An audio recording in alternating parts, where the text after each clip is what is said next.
Op 20 oktober 1943 explodeerde om 2:15 's middags een Amerikaanse bommenwerper boven het Schoor tussen Kasteraai en Leunen. Bij deze crash kwamen 8 van de 10 inzittenden om het leven. Ter nagedachtenis hiervan werd zaterdagmiddag door nabestaanden van piloot Harry Sharp en bemanningslid William Rich een monument onthuld.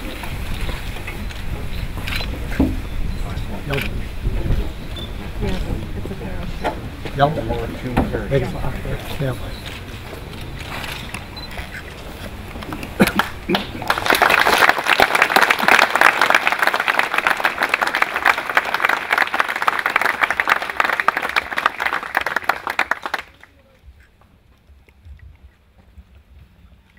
Thank you very much, family.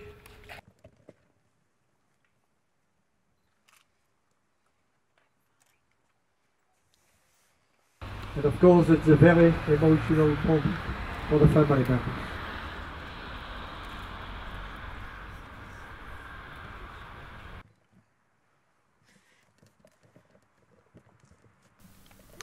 Dit monument is een gezamenlijk initiatief van het Heemkundig Genootschap Kasteraai en de werkgroep Historie Leunen.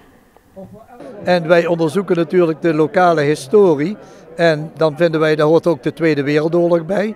Nou, wij kregen te horen dat hier in 1943 een Amerikaanse bommenwerper geëxplodeerd was. En dat brokstukken daarvan en lichamen zowel op grondgebied van Kasteraai als van Leunen terechtkwamen.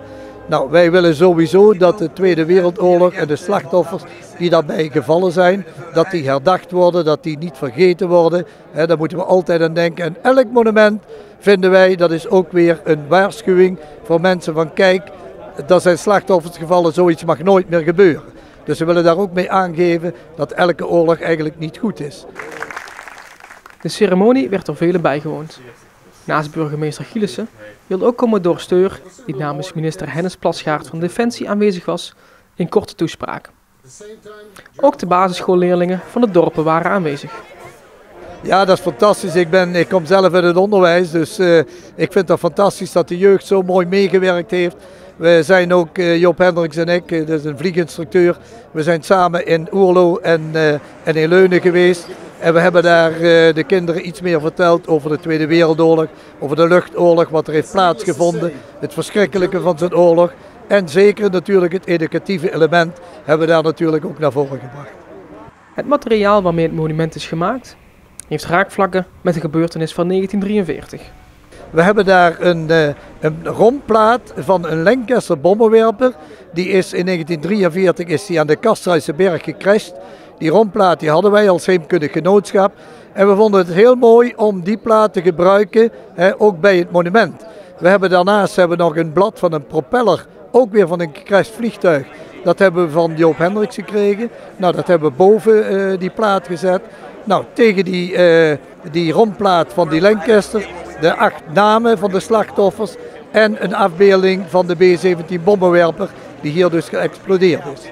En om 2:15, het tijdstip dat de bommenwerper crashte, vloog een historische Spitfire over het monument.